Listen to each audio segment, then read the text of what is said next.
Good morning. If you can hear and see me and hear me clearly, please let me know in the webinar chat. Type a yes or no. Can you hear and see me clearly? Yes. Thanks, Stanley. Okay, yes. Okay, everyone can hear and see me clearly, yeah? Let me know in the webinar chat if you can't or any issue with my audio or camera. Okay, yes, everyone has no issue. Okay, good morning, everyone. Welcome to our webinar. Happy to have all of you here with us today. Please take a moment to get comfortable and we will kick things off in just a couple of minutes. I think we're expecting quite a number of you. So yeah, let's wait for more people and then we will start. But while we wait, I'm just curious, how many of you here you're actually joining our webinar for the very first time? Let me know if it's your first time, not your first time, you have participated in our past webinars before. First time, Suni, first time. Second, okay, nice to have you back again. First time. Okay, a lot of first time. There's also second time. Yeah, to those who are here, back, you're back to our webinar. Welcome back. Thanks for coming back. First time.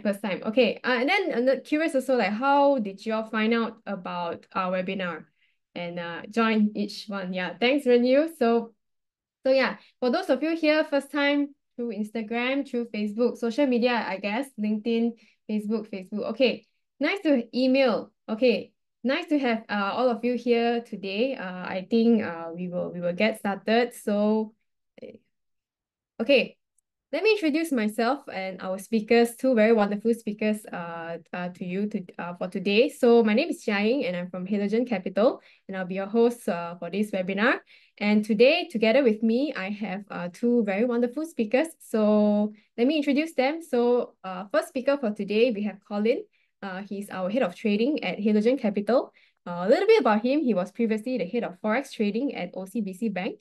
Then he brings to Halogen more than 10 years worth of experience in the global markets and strong foundations in Forex spot and options products. At the same time, he also has a wealth of experience in the global macro and cross-asset trading, which includes cryptocurrencies as well. So that's a little bit about Colin. You'll get to know him more later. Then I have our second speaker of today. I have Side. So Side is the head of investment research at UOB Kay Hian Wealth Advisors. So he's a macroeconomics expert with deep experience in labor markets, monetary policy, and trade. So he's also regularly featured in the media where he also advises on the economic forecasts and crafts tailored investment strategies. So these are two speakers for today. You get to know them later, get to know more about them later and also their expertise. So that's a little bit about us. Then in terms of Halogen Capital, let me also introduce Halogen Capital a little bit. So we are essentially a licensed digital asset fund manager with a strong track record over the past year. Strong track record over the past year. So if you have yet to hear about us, so this is what we do. And then we were established in 2023. Right now, we have over 800 plus clients and also over 120 million of assets under management. And for investors, if you are an investor, and then these are some of our offerings. So as you can see on the screen, so we have 4 public funds and also 6 private mandate strategies. So a little bit about our products. So in terms of our lineup, these are our 4 public funds that's available currently. Then as you can see, the first 3, they're all crypto funds. Then first 2, first 2 would be our Sharia Bitcoin fund and also Ethereum fund. They are single asset crypto funds, meaning we invest in spot Bitcoin and Ethereum directly. Then for our Sharia Crypto Titans fund, it is an actively managed fund. Then it is a multi-coin fund where we invest in 4 to 12 large cap Sharia compliant crypto assets. So that's in a nutshell a little bit about our crypto funds. Then at the same time, we also have our Sharia Ringgit Income Fund. It is a fixed income fund. Then if you are looking for this is more for capital preservation. So if you are interested in this option, we also have that. And if you have any questions about our funds here, then we'll be more than happy to answer them in the Q&A session later. So that's a little bit about funds. That's a little bit about what we do, who we are, what we do, and then our offerings.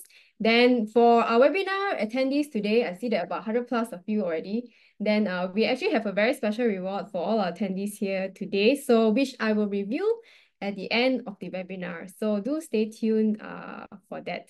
But right now, let me go into our topic for today. So today, we'll be discussing about Bitcoin, as stated in the title. And as you may know, Bitcoin has seen its ups and downs in the past few months. It has hit its all-time high, I think approximately 73K in mid-March this year. Then right now it's down to about 56K. So you're probably, if the fact that you're here, you're probably wondering, so what does this mean? Like where are we heading to actually? Can we still see growth in the pricing, or what are the upcoming challenges for Bitcoin? And to answer these questions, that's why we have our two speakers here today. To answer these questions, I will now pass the time to Colin, who will share his insights on the future drivers of Bitcoin. Then after that, we have Sidek, who will provide his thoughts on the broader macroeconomic landscape. And then you'll see the connection. With that, you also see the connection between these two industries. So yeah, Colin and Sidek, the floor is all yours. But before that, for attendees here today, if you have any questions, just leave it in the Q&A box. I believe that's the Q&A box. If not, you can also leave it in the webinar chat. Then we'll go through them later. Then yeah, I think Colin, I think was all yours. Thank you, and thanks very much for the introduction, and good morning, everybody. As mentioned, the topic for today would be the future drivers of Bitcoin going into the year end. As such, I think the focus would be mainly on this asset as assets only. So I think the last we spoke, or rather last I was on here, it was a webinar about the halving and what could Bitcoin's price performance be after that. So it's a good idea to have an update of what happened post-halving. And just for a recap, in the past three halving cycles where Bitcoin's supply would algorithmically be decreased, or algorithmically decrease, or rather the inflation rate would decrease. It has always been succeeded by a new all-time high in the asset class. We did mention in April that this time was different due to the ETFs, and that Bitcoin would happen to make a new all-time high before the halving in this cycle. Since then, as Jiaying has mentioned, the price has fallen off something like 23% as of today. And despite the fact that the US equity barometers had made new all-time highs, mainly due to the AI trade. So some of these idiosyncratic factors that have weighed on Bitcoin include the supply overhangs that have come about in the past 6 months, mainly due to official selling by government agencies like the US and Germany, as well as supply unlocked from the recovery of about 150,000 Bitcoin from the Mt. Gox hack back in 2014, which hit the market in July. However, we can still see that based on this chart, we kind of bisect the period under study to be 180 days before versus 180 days after. And over this period, prices are still higher than where we started. That kind of trend is still intact, even though there's only 4 data points here. And there are still potential drivers for Bitcoin's price to go higher into year end. So what would be the first of these drivers? And I like to look a lot at seasonality, right? Movements of prices based on time of the year.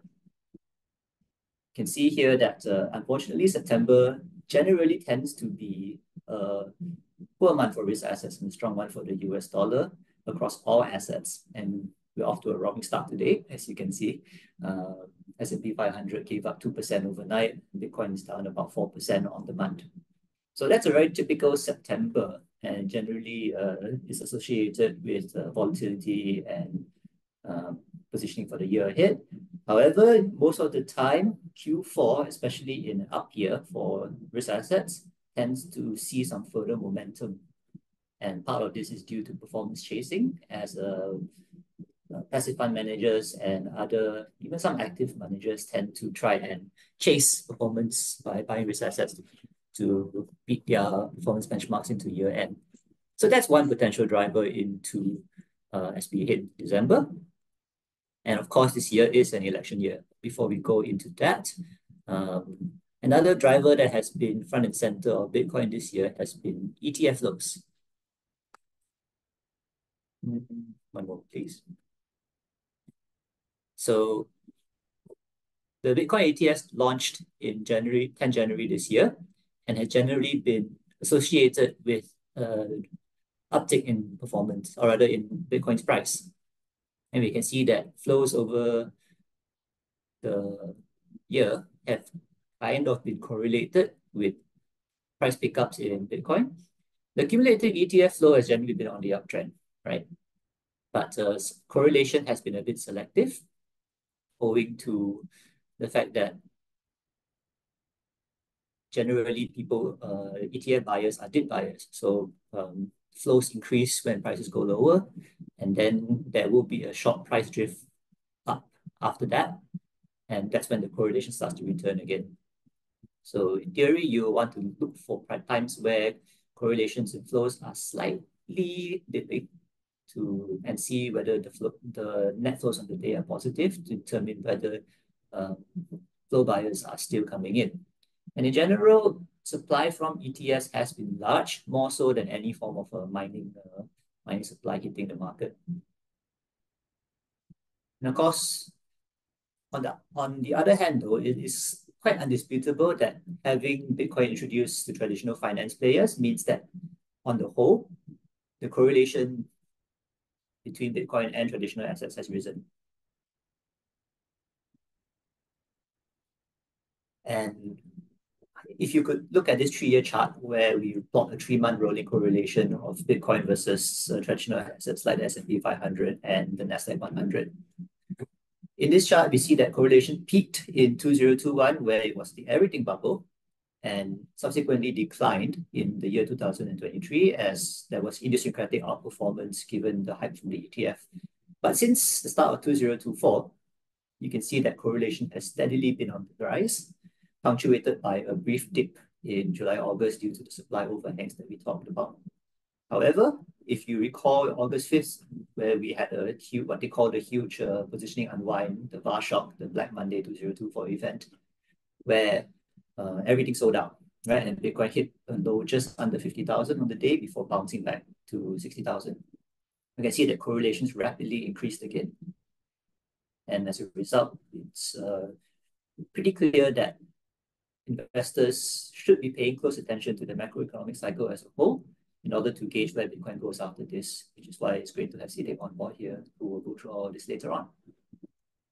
But by and far, the largest driver after that would be the US election.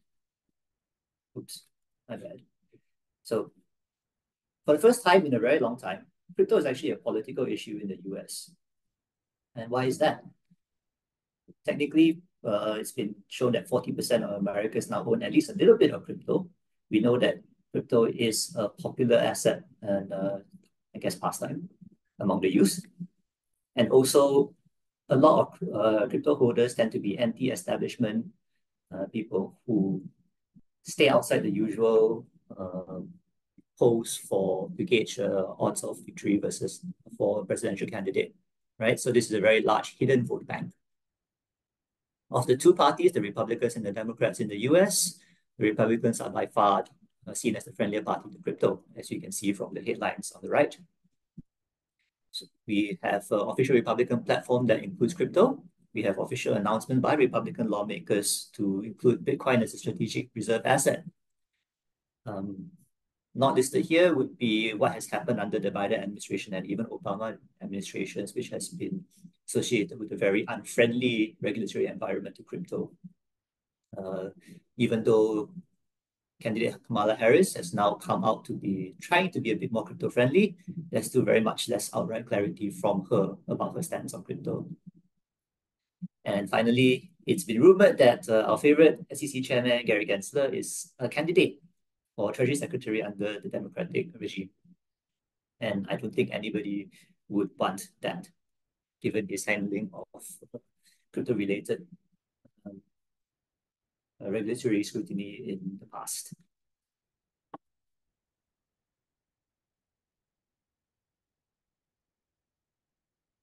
So we can see that there was a turning point in crypto. Sorry, please.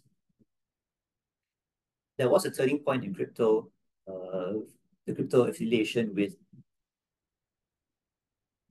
um, with politics, and that was when presidential candidate Donald Trump survived an assassination attempt during a rally in July. Right, he was very nearly shot with blood coming out of his ear, and an iconic photo for the Time magazine at the time. And at that point in time, his odds of victory shot up, and crypto rallied very, very hard. On the other hand, however, once Kamala Harris came into the scene, where she replaced Joe Biden as he stepped down, and Trump immediately happened to botch a pretty important interview on live TV. We could see that the moment Kamala Harris's odds of victory flipped Trump's in the betting markets, crypto began to sell down very rapidly. So this is definitely something to watch out for as we go into the end of the year.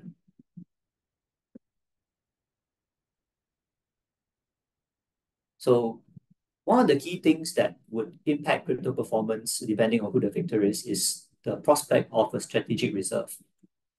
And it's been sort of hinted at or announced by Trump during his inaugural appearance at the Bitcoin 2024 conference in July, but also actually a real bill introduced by Senator Cynthia Lummis of the Republican Party. So under these plans, you could see the US holding anywhere between 1 million and 4 million Bitcoin, which is about 5 to 20% of Bitcoin's total supply, as a strategic reserve asset. And for context, how does that look versus some key indicators today, right? You can see that the US currently holds about 200,000 Bitcoin, which is mainly seized from the Silk Road and other asset forfeiture programs. Spot Bitcoin ETFs hold just under 1 million Bitcoin in totality in the US. The total supply on exchanges as of basically August 31st is estimated to be about 2.4 million Bitcoin only. So 1 million to 5 million Bitcoin could be a huge supply drag in the current market. However, take this with a grain of salt, as these are just plans. These are subject to execution risk and conjecture, but it's good enough to know that in the event that even is a minuscule chance of this coming true, Bitcoin's price will run. So I like to look at the options market to see what people are pricing in. And we can see that there are, over events, there is a bit of volatility and speculative premium going into it. So the 13th September Bitcoin options expiry covers the Trump and Harris debate on live TV, which is September 10th. The 8th November expiry, of course, covers the US election. And we can see that through the measure of what we call forward implied volatility, which is a calculated spread between two option expiry dates, we can see that these volatilities are elevated over the baseline implied volatility. I see a question from Vikesh. I would say that the US would definitely not acquire 5 million Bitcoin in one go. It would be under this was announced under the Robert F. Kennedy plan, independent presidential candidate. He said that the US would purchase something like 550 Bitcoin a day, which is not a lot in the grand scheme of things, but over time will add up. So it's not something that is easy to forecast. Definitely higher prices in Bitcoin, definitely all-time highs, even above 100,000. But it's not something that would be an immediate price mover. Sorry, now segueing back to the options part, we can see that there's quite a lot of implied volatility premium in November, right? That's nearly like 70% of the baseline volatility. And of course, we have a huge vol premium in the FOMC event as well, where the Fed is expected to cut anywhere between 25 to 50 basis points at the September meeting. So take this with a pinch of salt, but there's quite a lot of speculative interest of where we end in December, and one of which can be seen through the open interest in options contracts on derivative.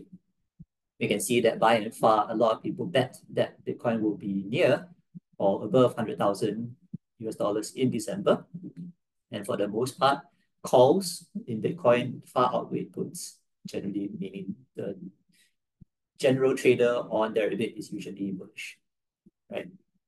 And these are all speculative bets. They do have an impact should there be huge volatility before or a huge price driver before the options expire. But it's just good to take stock of where prices could be pinned if they do move towards those strikes. So where do we stand on this, right? In many respects, going into the year end, Bitcoin is very much at a crossroads, and most of it hinges on the election. The 2024 US election, to me, is the single most important event for Bitcoin over the horizon and also for crypto in general. We've seen a lot of range-bound and choppy price trading over the past 3 months. I would expect this to continue, and given the general sentiment and also the drag on Bitcoin, perhaps to have a bit more of a downward bias going over the month. Things to watch out for would be the Trump-Harris debate on September, and also, like we've seen this morning, how a downturn in global asset prices due to recession fears, positioning, and so forth could weigh on Bitcoin's price too. On pricing, we have now below the 57,000 support, and there is a huge air pocket between 40 there to about 48,000 to 50,000, maybe 52,000. On the top side, we do need to break 62,000, but from there it will be 67,000 and 72,000. An interesting pivot point for Bitcoin would be around 59,400, which is an estimate of the year-to-date volume-weighted average price on Binance. You can also see that according to Glassnode, quite a number of their on-chain metrics suggest that positioning in Bitcoin has been reset. Prices are more at an imbalance now, and so prices could move more evenly in any direction. How I would play this, what I will watch out for as a trader. And if you are trading tactically, I think you can see that there's going to be quite a lot of chop within a broad range. And we saw it this morning, where Bitcoin immediately gave up 57,000 to trade down to 55,500 before climbing almost all the way back to about 56,800. That's the kind of momentum that's very fleeting. If you can catch it, great. Be prepared to chase, but be prepared to get out very early as well, right? This is not for the faint of heart. One thing I would watch out for, of course, is a Republican sweep in November, and I would expect a large amount of euphoria to push Bitcoin's price higher very quickly. Of course, on the flip side, a Democratic victory will depress prices instead, but I do think that the left tail is smaller on that, meaning that maybe prices will push down to 50K as of current anyway. As it is with trading, it's always good to be early, just to not get caught, especially in these choppy markets. And if you do have the stomach for it, we even consider some, 75K to 100K calls as well. Well, more 75K than anything.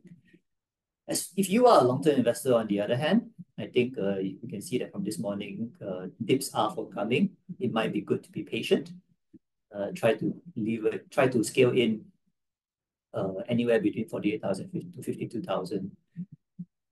We've seen the start of what could be a second round of position squeezing, with the VIX going from 16 to 20, also weighing on Bitcoin. So do be mindful of your allocations. If you're a long-term investor, do not speculate. Also, a long-term investor, do pay attention to the outcome of the US election as well. You would most certainly want to rebalance out of any euphoric spike in prices, as those could reverse very, very quickly. And lastly, continue to watch the macroeconomic cycle for any downturn in traditional assets or even new all-time highs, as as we've seen, we still remain rather correlated now to the traditional finance cycle. I will get the questions to the end. I do see some in the chat, but I would like to turn it over to Sidek at the moment to continue with his presentation. Thank you very much for your time, everybody. So yes, like. Hi, good morning, everyone. So, for my session, I will provide the outlook for the macroeconomic outlook, and of course, that's some of the suggestions for the asset allocations for between that Bitcoin and also the other traditional asset. So.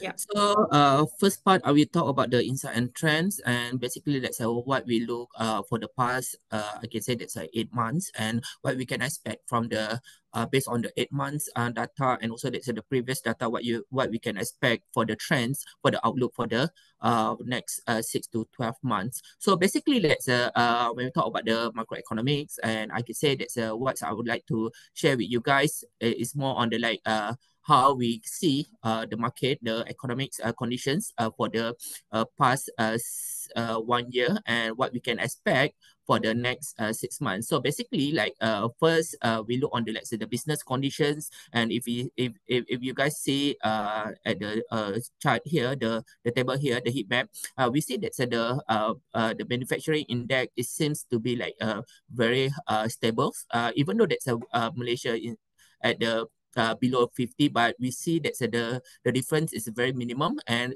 it's considered of the healthy manufacturing business conditions in the market. So it's not just Malaysia. We see on the China, even though that's been a drop a little bit, but it's still maintained on the healthy notes. India has been they're doing well, and the rest of the country is also at the although it's a bit below 50, but it's still slightly is a upper 49 points. And the next data that I would like to share, because that's when we talk about the economic outlook, we look on about the four data, and the second data is more on the labor market. I know that when we talk about the labor market, everyone will say about unemployment rate, but I would like to highlight here, we need to look at the labor participation rate. And if you see on the blue line curve, it shows there's a uptrend, both Malaysia and US. It shows that the number of the labor, the number of the people who willing to work is increased. So it shows there's a healthy labor market conditions for the Malaysia and also US. The next one, the third data that I would like to share is on the inflations. I believe that everyone aware for all the country, all the 6 countries that I share today, Malaysia, China, India, Japan, US, and UK, is show healthy for the inflation. So when we talk about the inflations healthy, it shows that some of the activity in business activity transactions between buyer and seller, and Malaysia is a show, even though that we have the diesel subsidy rationalizations, but it's still in the stable range, which is a 2.0% the CPI. And China is it showed that the something improve because that's previously in the last year it showed that the negative inflation's grow, but inflation figure, but now it's a show that's a positive. So meaning to say that they have some of the business activity for the China, and the rest of the other country is show on the steady drop, meaning to say that the improvements for the inflation. So that's the three data. The fourth data that I would like to share next is on the consumer confidence. So when we look at the consumer confidence, it's meaning to say that when the buyer, when the labor receive the money, receive their salary, what they feel about the holding power. I mean, it's the purchasing power from their the salary they earn. So are they confident that this wages is help them to increase their purchasing power, or help them to fulfill the needs of the consumer discretionary purchase. So if we see here, the consumer confidence is be, let's say, improved for the Malaysia, US also, let's say, show that's improvement, and also, let's say, UK show the improvement. So the next data I would like to share, I think this is the last data is on the trade activity. So what's the situation that we can see for the market today?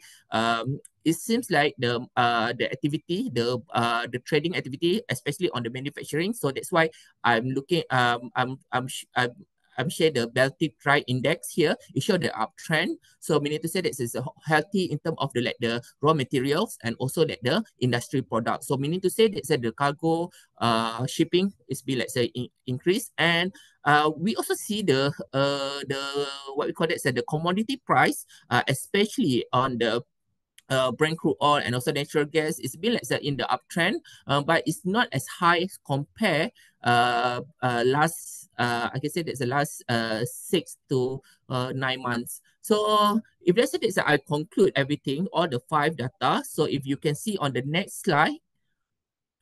So we see that the movement from the rising growth, from the falling growth to the rising growth, and from the from the rising inflation to the falling inflation. So all the 4 countries like the Malaysia, China, US, and also, let's say, India have been, let's say, in the upper level, which is if you see at the quadrant 1. So it shows that above the have a movement from the falling growth to the rising growth. So we see that the economic conditions for the India, US, Malaysia, and China has been, let's say, improved. So next slide.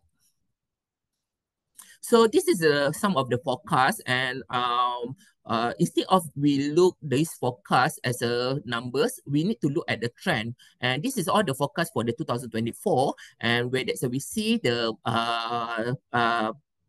I mean, let's say the institutions like World Bank, IMF, OECD have been, let's say, show positive optimism on the global economic growth. Why I say so? Because it's in the Q4 2023, World Bank estimate 2024 growth at the 2.4%, but in the Q2, World Bank has increased their forecast from the 2.4 to 2.6. The same thing goes to the IMF, 2.9 to the 3.2, and OECD 2.9 to 3.1. And the same conditions I can say that's apply in Asia, US, and also China, where that you can see for the Asia, it's been like the average, I can say about, let's say, 5% growth.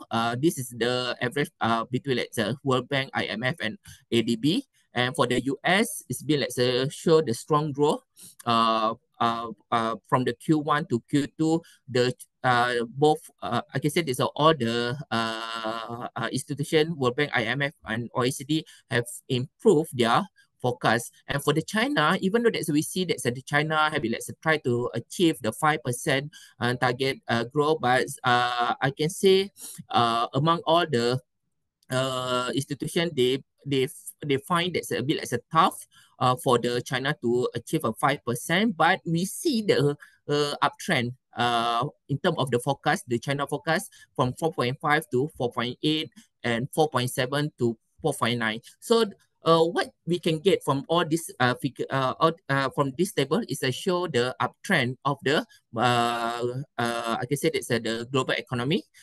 We see that for this year, specifically for the 2024, the market, the economic growth has been, let's say, in the uptrend, and I can say that basically it have been like contribute by the numbers of the factor. Like I said, that's what's the factor we're looking. That's the 5 factor that I'm sharing just now. So then move to the next slide.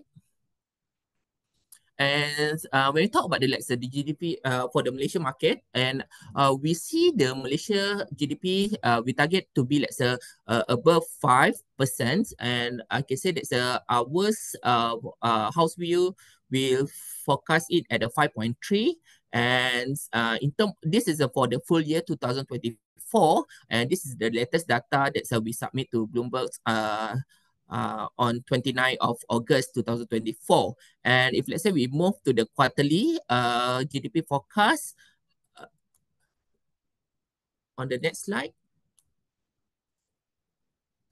On the for the quarterly GDP forecast, we see that for the quarter 3 and quarter 4, Malaysia GDP quarterly will be like above 5%. So for the Q3, we expect will be like 5.1, and for the quarter 4, we expect at a 5.4.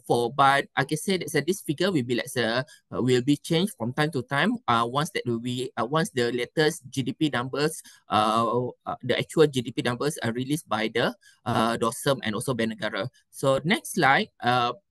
So basically, that's what I can say that's what the key catalyst and also that's a key concern. This can be like a catalyst and concern. It depends on the let's say how do you view on the market conditions. So basically, that's for the third quarter, we expect on the Federal Reserve to cut the interest rate. And I can say that this will be like the main focus for all the economists, analysts, and also let's traders, including the Bitcoin traders. And I can say that we see the Federal Reserve will be cut the interest rate in the September, and we see these situations since April, when once we know that the Federal Reserve will put on hold for the rate cut in June. So is the now that's the question of how much what is the how much the rate cut will be like cut for this second half year. And I can say that for the year 2024, we personally foresee that Federal Reserve will cut about it's maybe like one cut only for this year. And if let's say that the non-farm payroll data released this coming Friday below the estimate, and as we know that yesterday the ISM also slightly lower than the consensus, it might Federal Reserve might cut about 50 basis point. However, we still firm the upcoming which is the next 2 weeks Federal Reserve meeting will be like about 25 basis point.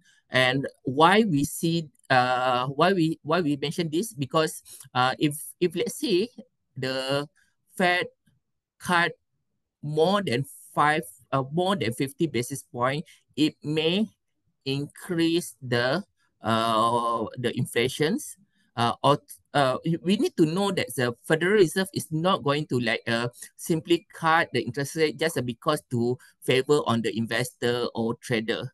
The Fed is the Fed mandate is more on the to make sure the what you call it, the populations to have the job, and also that's the second the inflations is maintained at the 2%. I can say that as now the inflation rate in the US is still haven't touched the 2%. I can say that this will be the reason for the Federal Reserve to do only one cut for this year. And if let's say that the inflations have been improve, I mean that's the cooling down, so it will be about 2 cut for this year. But for now, we quite firm for the one cut only for this year. And next slide. And so if let's say it's a interest rate cut, what will be happen? So this is what we see the impact for the fixed income or bond. So we do the simulations. If let's say that the Federal Reserve cut 50 basis point or 100 basis point, that's you can see on the left side. And on the right side is if let's say the Federal Reserve increase the interest rate to the 50 basis point or 100 basis point. So the impact, if you see, if we do the situation of the 2 years 2 year duration, 5 year duration, 10 year duration, and 30-year durations. And the impact, it can be like the as high as a 23 points. If you see on the if let's say the Fed cut 100 basis point for the 30-year bond coupon, it will be like a spike to the 23. But if let's say we see if based on the current scenario, we only see let's say maximum about the 50 basis points. So we expect about let's say if let's say long term bond, I mean it's the long term coupon, it will be like a 13 basis point. But basically for the investment strategy, most of the time that's we look about like 2 years and 5 years bond coupon, because basically that's this bond coupon is a much more I can say effective, or much more like the produce less sensitive in terms of the interest rate. So next slide. Uh, so n- so just now I mentioned about the fixed income, and now we look on the what you call that, so the equity. And for the UOB Kay Hian securities, we don't have the forecast for the S&P 400. So for this page, I'm using the government sec forecast for the S&P 400, where they forecast at the 5,600, which is is almost like there already. And for the FBMKLCI, our house view, it will be let's say go to the 1,735. And next slide. And if let's say we look on the S&P 500 first, we see that the main driver for the S&P 500 currently is a top 10 index, the stock. So if let's say you see on the year-to-date returns for the 10 top 10 stock in S&P 500 is already let's say deliver 34%. But if let's say we see on the S&P 500 alone is about let's say 16.92. But if let's say we remove the IT and communication service, just now I saw about that the people talk about the Nvidia and so on. Yes, if let's say we remove the all these technology and communications, it's only like 7.4%. And with the situation of the like the interest rate cut will be like contribute to the sector rotation. So next slide. So what's the potential outcome that we can see if let's say the interest rate cut by the Federal Reserve, regardless 25 basis point or 50 basis point. So it will really give the benefit to this following sector.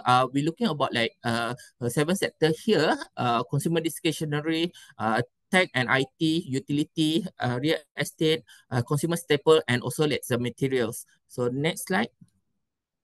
So when we talk about the like putting the Bitcoin into the portfolio, we always see that the diversification is always the key. And why we say that, maybe for the next slide, you can see that the asset class returns for the past 10 years, 2015, 16, 17, 2019, 2020, and also that's 2023, it showed that the Bitcoin have been like the leads. And for the UOB Kay Hians, we use the Bitcoin to hedge the uncertainty. Of course, that's the last time people talk about the use the fixed income to hedge the uncertainty. But when it's happened in the 2022, when bond market is not doing well and the fixing and equity also not doing well, it's come to the question that's do we have any alternative hedging approach for this kind of the uncertainty, like for example the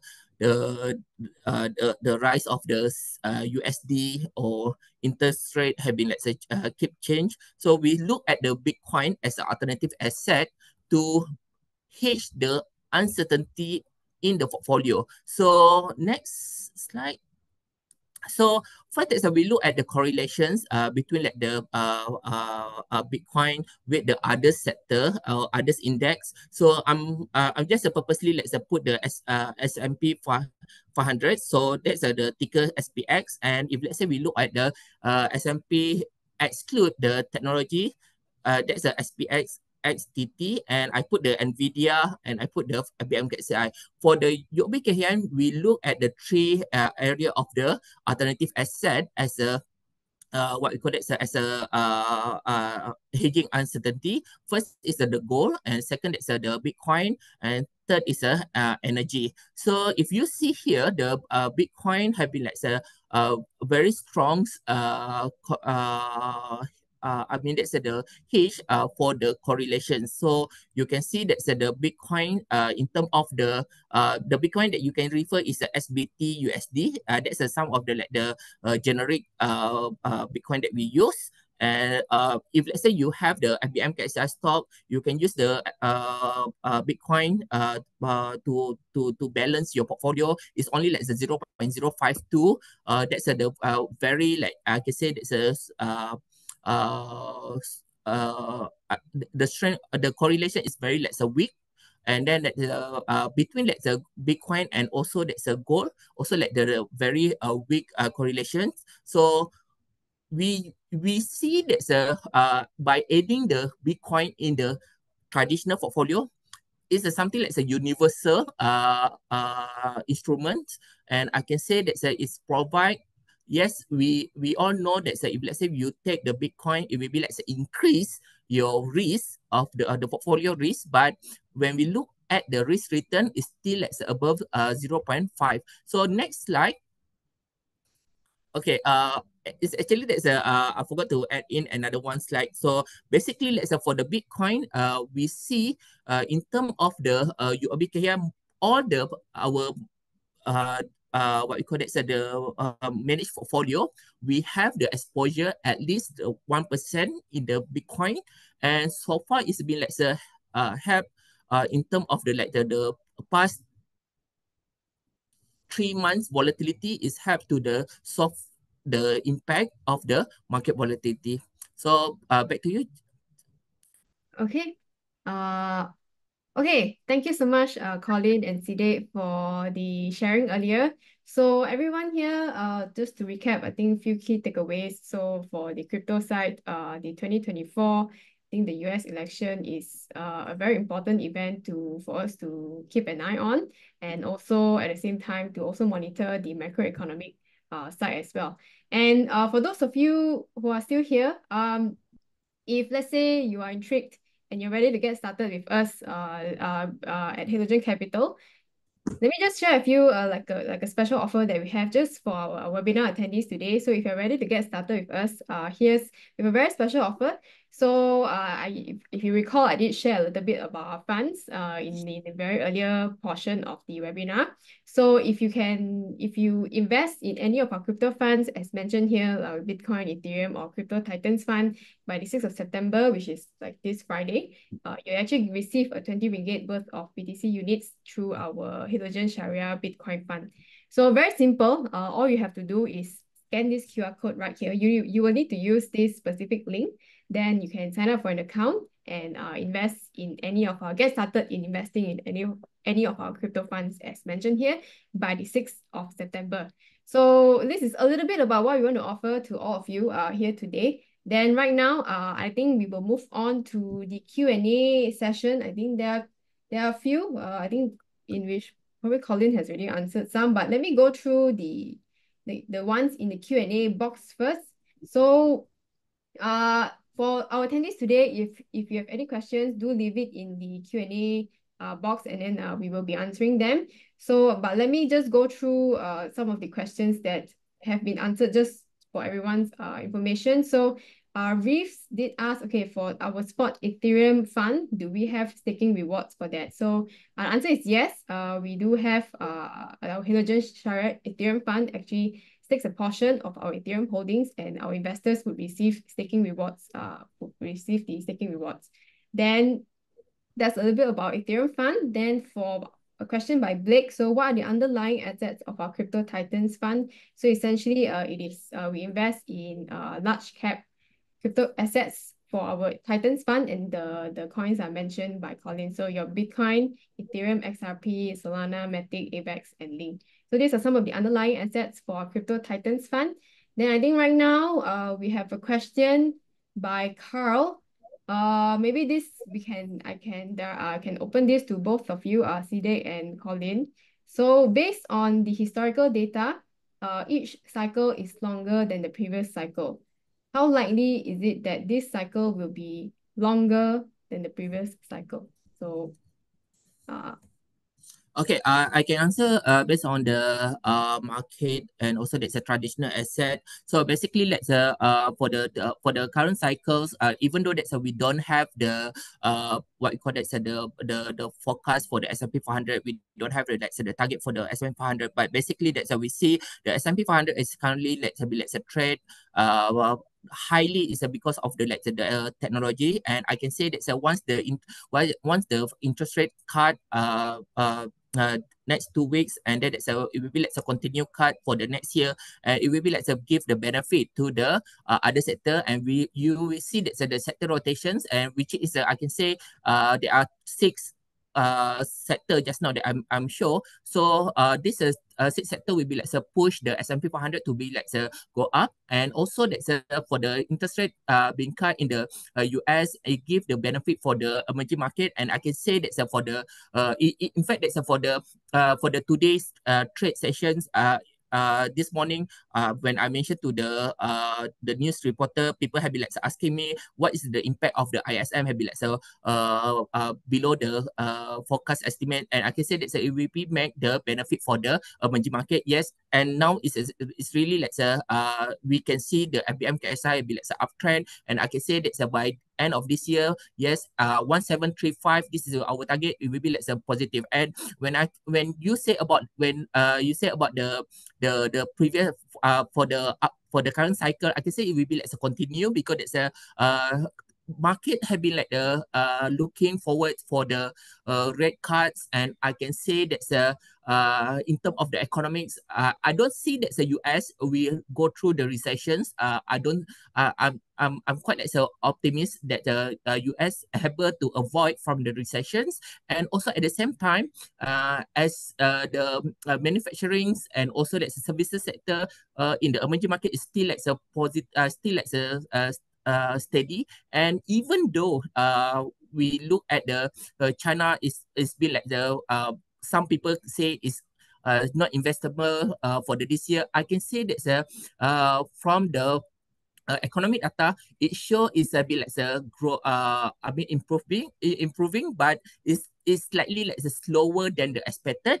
But I can say that for the past 1.5 years, Malaysia economy and the rest of the Southeast Asia economy, it's been try not to be dependent so much on the China. So I can say that it's really a good thing, because it's in terms of the trade, in terms of the economic, it's been the correlation between the China market and also the Malaysian market, and the rest of the Southeast Asia be slow down. So we see that the trend will be slightly longer, and I can say that it will be continue for the until the year 2025.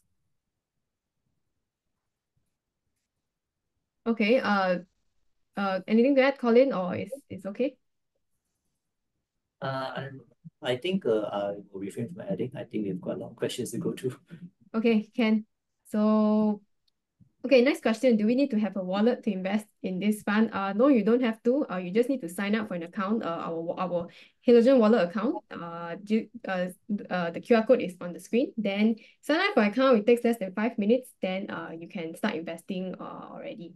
So okay, I'll move on to next one. Reefs. So I think this is similar to the earlier one. Is it? Yeah, similar to the earlier one. Then I think next one.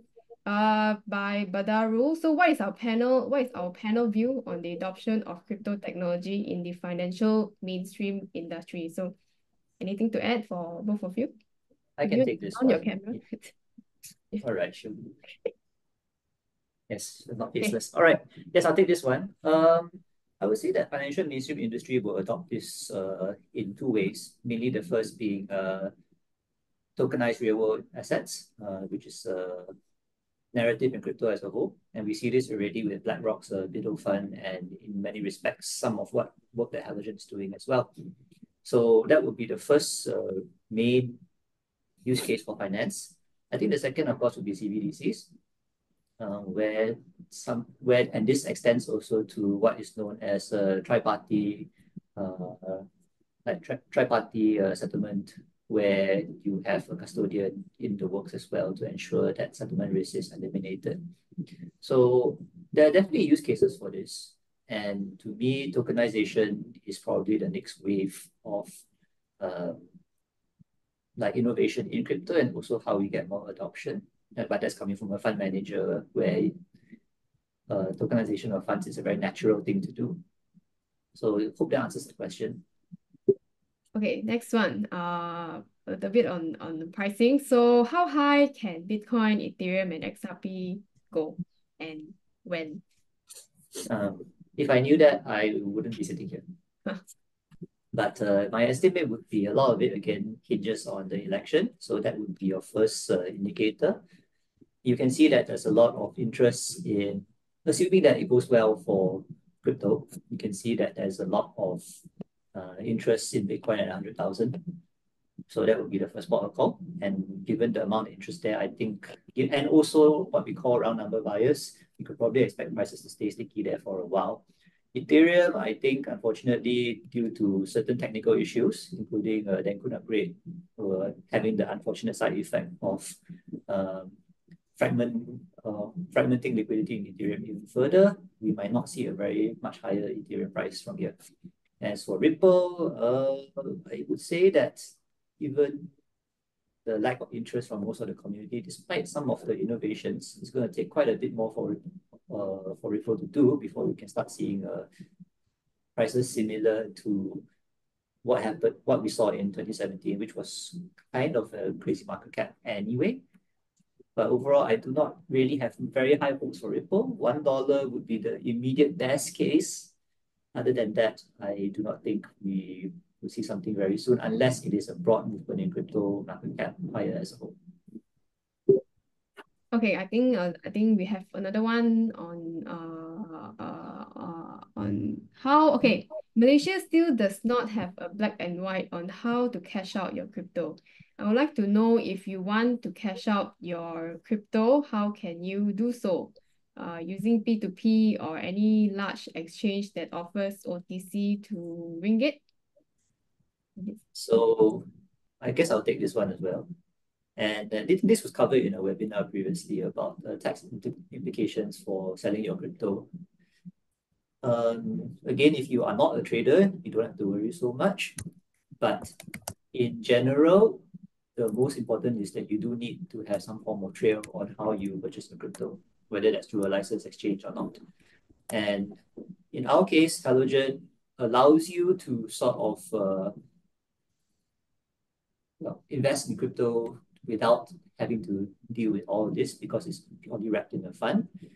We do offer some mandates that can potentially accept crypto as deposits. And in that sense, also a whole host of declarations that eventually when you do sell your units in that fund would hopefully take care of the tax implications as well. The answer to that question, unfortunately, is it's not easy. It really is not black and white. Please seek advice from a tax advisor and a lawyer if you really do need it. But the routes that were suggested are quite unofficial and not endorsed by us. Okay, next one. What is the net staking yield for Ethereum and Solana to, I guess, Halogen customers? For Ethereum, I think specifically. All right, we don't currently stake Solana. For Ethereum, current rewards, I believe, current yield on Ethereum is still hovering around 3%, maybe a bit less. And given that we don't stake a large amount of that in the fund, or rather we don't stake all of that in the take all the funds holdings into validated contracts, I would say it's probably only about 60% of that. So probably goes to about 2%. Okay, another one. What are the benefits in investing in our funds compared to crypto exchanges such as Binance and Luno? It's a very commonly asked question. You can take that as well. Tax clarity, as mentioned, right?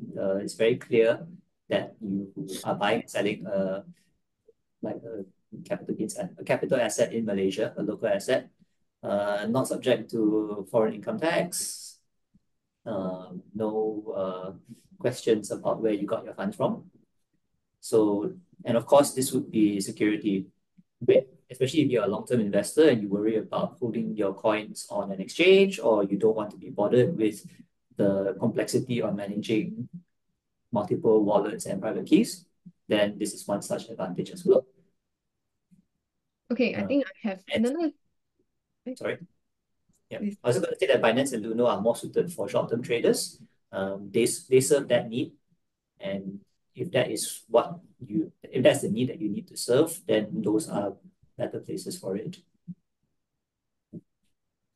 Okay, next one. What would be a good diversification ratio between Bitcoin and Ethereum? I guess this broadly refers. Siddiq, do you want to take this one? I can say that for the because it's these allocations we not purely advise on the crypto only, so we do advise for the uh, traditional portfolio, and we see that the of course that's this one will be like the not as what you guys expect. That's we're looking about like the crypto the the optimum level of the diversifications between the crypto and also traditional assets, and based on the academic journals is at the 10% ratio, meaning to say that's 90% on the crypto, 90% of the traditional asset, and 10% on the crypto. However, it's also let's say depends on the individual, because let's say if let's say you already have the allocations of the 100% crypto, maybe that's you can do the diversification to the traditional asset. But between that's a Bitcoin and also Ethereum, I think that's Colin, you have a better answer of this. A lot of people do suggest market cap weighted, so something like 3-1 Bitcoin versus Ethereum. I think it really depends on your risk appetite, where um, generally crypto is correlated with one another, especially the majors. Is whether you believe in owning oil versus gold, for instance. So the analogs would be Bitcoin being gold and Ethereum being oil. So 3-1 is a good place to start as a market cap weighted approach. From there on, you can tweak it based on whether you want more beta going to shifting more towards Ethereum and you believe in utility over store of value, or if you want more Bitcoin where you believe in the safe haven and store of value type of metrics. Okay, I think I'm heading over to the webinar chat. So there's a question, I think, on Japan carry trade. So what about by law? So what about Japan carry trade? I think the carry trade is still not over yet. Maybe opening up to both of you for this. Yeah, for me, that's my take up for the carry trade is more on the like how the hedge funds and all the it's not happen in Malaysia for the carry trade for the people not use Malaysia ringgit, but people use on the let's say Japan yen, because of the previously that's Japan have been let's say low interest rate, it's been let's say negative interest rate, so people have been let's say try to let's say borrow the money in the Japan, and also let's say from the Japan when they get the capital from the Japan and they invest in the US, and they do the conversions. But unfortunately, that's the Japan central banks, Bank of Japan, increased the interest rate. Previous, I think it's about it's a 25 basis point. So this is a create the shock of the market, and I can say that the credit trade. Yes, your view about the credit trade say that the credit trade is not finished yet. Yes, it will be like continue, but I can say that people people, I mean it's a not people, I mean I can say it's an investor and also that the fund manager, we all let's say expect the market, or once the market already let's say experience before, the impact for the next round, second round, third round will be let's say lesser. And I can say that this is the 100% due to the people already let's say put high expectation on the technology sector in the US. And I can say that for the next 6 months, will the carry trades situation where there's a BOJ sudden increase another 25 basis point will be impact? Yes, it will be impact, but I don't think that BOJ will increase. We will do the another round of the interest rate hike for the next 3 months. It will be like I can say that it will be like the pause for a while, and for the carry trade, it will be let's say less significant compared to the first one, compared to the 5th of August. Colin, anything to add to that, or what? Anything to add? I think that's okay. Okay.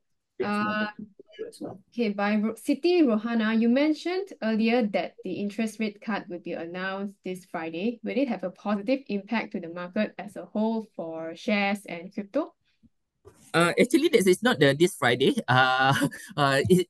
This Friday one is a non-farm payroll, and I can say it's a non-farm payroll is something like the critical data for the Federal Reserve or any like the central bank. This is a will be like provide the how much the quantum of the rate cut will be like done by the central bank, and I can say that's if let's say that's a 25 basis point if a 25 basis point rate cut by the Federal Reserve, what will be impact on the Bitcoin? I can say it's a rate cut when the Federal Reserve do the rate cut, it will be let's say give the increase in term it's more attractive for the risky asset. This is on the general basis, but we know that the when we talk about the let's say the Bitcoin compare to the other stock, what is the impact? Is it will be let's say positive or negative? I can say that the stock market will be let's say lead at the first stock market will be like the react at the first place, and then after that only the Bitcoin. And in the long term, I can say that the Bitcoin will be like some look attractive where the interest rate continue cut by the Federal Reserve.